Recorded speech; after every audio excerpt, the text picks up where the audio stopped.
On December 8th, 2020, Destiny 2 on the Xbox Series X and the PS5 received a life-changing update, giving it true 4K resolution, 60 FPS in PvE, 120Hz Crucible support, which means lower resolution but 120 FPS, a field of view slider, faster load times, cross-generation play, and a next-generation free upgrade. This new update is insane. This Destiny 2 update for next-gen consoles is absolutely bonkers. When I was first seeing this update, I was so excited and I could not believe my eyes. It basically looked like I was playing on PC. No, it did look like I was playing on PC. And loading into the tower only took about 26 seconds.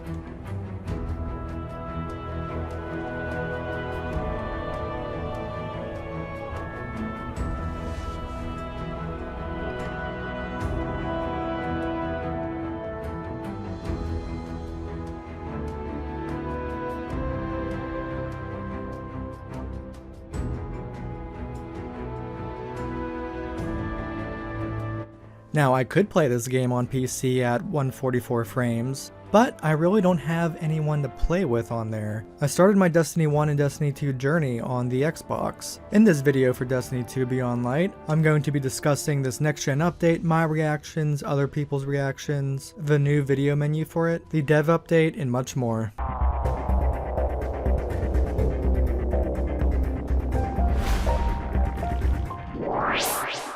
Hey everyone, how's it going? Kevin Scrimmer here of Scrimmer Games, and welcome to Gamers Reality. So I am recording this on the Xbox Series X, and I am using an Elgato 4K 60 capture card, which can only really capture the 60 frames, but that's okay, because in PvE this is 4K 60, but when I play in PvP it's only going to capture the 60 frames and not the 120 frames I am seeing on my LG OLED TV. But as you can see, it is very smooth. It kind of looks like I'm playing on PC.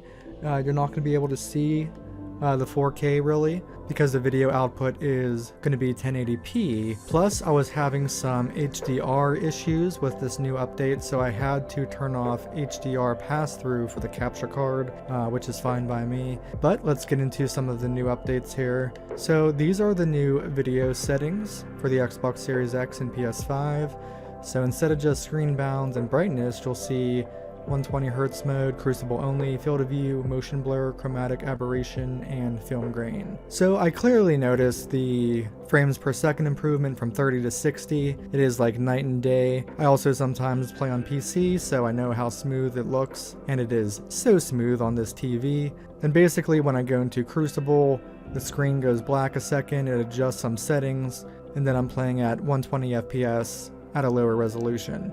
So make sure you have that on if you have the next-gen consoles. Field of view, max to 105. I believe it was like at 90 or something before this, and you can actually put it like all the way down to 55, which looks like you're looking through a window. Change that back to 90. It's a little better. Now watch as we max it out here. And that's a big difference. We can actually see the flag on the left side. So in PvP, you're going to have a much better field of view. Motion blur is on. Of course, turn that off, but the thing is, I think when I go into Crucible, it automatically turns motion blur on. And I did not try turning it off during PvP to see what happens, or restarting the game is what resets it. It's kind of annoying that automatically keeps turning on. Chromatic aberration and film grain, I really haven't tested it and noticed any difference between the two. After recording, I actually do notice some difference with the film grain. I would recommend turning that off along with chromatic aberration. If anyone notices a difference, let me know in the comments section, but I really can't. Check out this nice, smooth Titan slide in the tower. This game looks absolutely gorgeous on the Xbox Series X. Just seeing true 4K and 60 frames on Destiny 2 on console, you know, after players were playing at 30 FPS, 30 frames per second before that. The game was so slow, and I actually could not use hand cannons at 30 FPS. So with this update, with the game being very similar to PC now, with the increased frames, we might see the meta changing a little bit on console. Players might find they can do new strats, they might be jumping around more, using different weapons, etc. In PvP, I noticed I was flying around a lot more, jumping, getting high vantage points, just being able to do so many different things that I could not do originally. And honestly, I'm playing so much better and so much more differently in PvP after this new update. I was dominating in Crucible, dominating in Iron Banner, and I did a private match with my friend Apex. We are at similar skill levels, pretty even, but the difference was he was playing on the Xbox One X and I was playing on the Series X. Now, if you have the One X, you're not going to be seeing the settings that I did, and you're not going to be playing the same version of the game. Owners of the next-gen consoles had to completely reinstall the game and get a different version of the game. Now, do I feel this update is giving me a slight advantage and helping me play better? Absolutely, no question. Now, if there are players in PvP going up against the next-gen consoles and they don't have that higher frame rate for 30 FPS, I would say they are at a disadvantage. It doesn't necessarily have to be a significant disadvantage depending on the player's skill, but those playing at the 120 FPS will definitely have a decent advantage. My friend who was playing on the Xbox One X, he said he noticed some frame drops with this update, but faster loading times. And honestly, in this day and age, there's no gamer who should have to suffer through 30 FPS on any game. I don't care what game it is. I don't care if it's Mario or Pokemon or whatever, really. I think the industry standard should really be 60 FPS for all devices, for all games. Man, I just remember playing on 30 FPS. It is so slow. So hard to do stuff, so hard to move. There's so much motion blur going on. Honestly, it's just a nightmare. But now at 60 and 120 FPS, I'm seeing everything connect so much more smoothly. Everything makes so much more sense. I understand why I win a battle. I understand why I lose a battle. This update honestly just breathed new life into Destiny 2 Beyond Light for console players. Now, if you have a next-gen console, without a doubt, players are loving this update. I played Destiny 2 all day yesterday, December 8th, because of this update. I just felt so high off the 60 and 120 frames. Now, PC players who are watching this, I'm sure are laughing because they've been playing Destiny 2 at a higher resolution, higher frame rate. But the thing is, you can't always take all your friends on console with you on PC. You just can't. You would have to make brand new friends on PC. I have crossplay enabled, and I guess I just didn't know how to do that, so I really didn't play it too much on PC.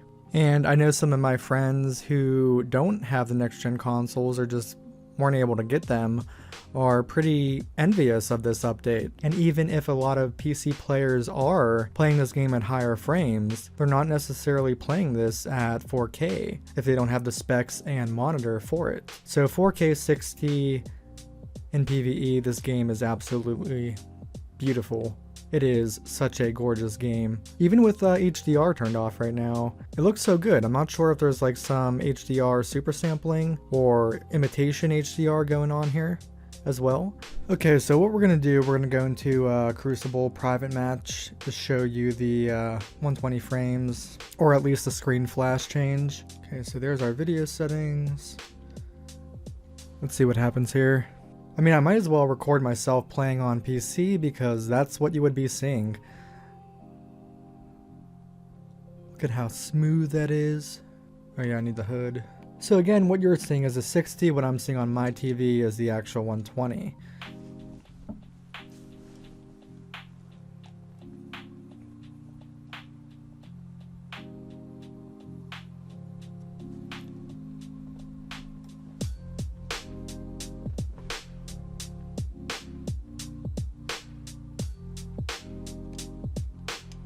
I also try to record it on my phone, but you're probably not going to see it well there either. God, this is my favorite super now that I actually know how to use it. So much mobility with this. So yeah, I think that's everything I have to say regarding that update. Again, the update is phenomenal. I'm seeing things that I just didn't see before. I'm playing in a whole different way. Everything is so much faster and smoother. I can actually use a hand cannon now. And I'm also excited to do the Deepstone Crypt raid later today in 4K 60. That is going to be a blast, especially after the second encounter. So some other things real quick. I also did the Hawkmoon quest. The missions for it were very good. I enjoyed them very much.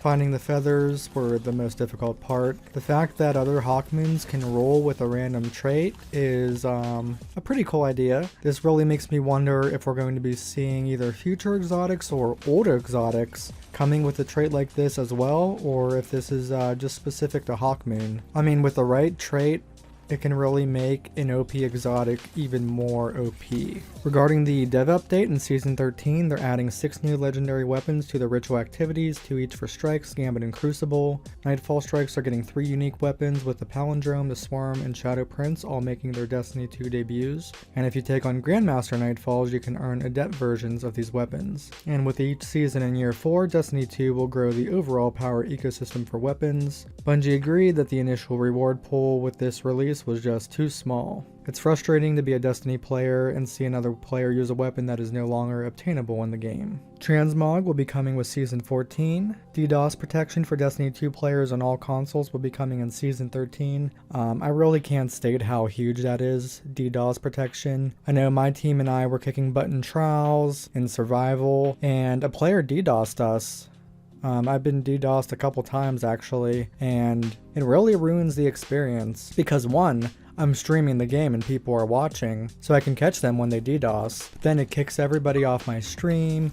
I have to start up a new stream on YouTube and Twitch. I have to get back on the game. It ruins the flow of the game for me and my team. Sometimes the internet is down from like 10 to 20 minutes after getting DDoSed. It's really just a crappy thing for another player to do because they're losing. The Vault of Glass raid's returning. I am super excited for that. It was such a good raid. You know, I'm wondering if the raid is going to stay the same in terms of mechanics, if they're going to add different mechanics. So basically, to get world first, 2 teams just have to practice the 2 versions of Vault of Glass on Destiny 1 over and over, or will we expect a few changes? I mean, that's going to be really interesting, a returning raid where players know the mechanics of the raid in advance. But like I said, it can be the full OG raid, or Bungie can make some tweaks to it. Crossplay is coming in 2021. 2 strikes, the Fallen Saber and Devil's Lair, very popular Destiny 1 strikes, are coming to Destiny 2 in Season 13. Legendary and Master Lost Sector rotation will be expanded to include the Lost Sectors on the Moon in Season 13, and there will be 3 new pieces of exotic armor to chase. So those are some really good, promising updates in the future for the game. Like I've said, this new update for next-gen consoles really breathed new life into the game.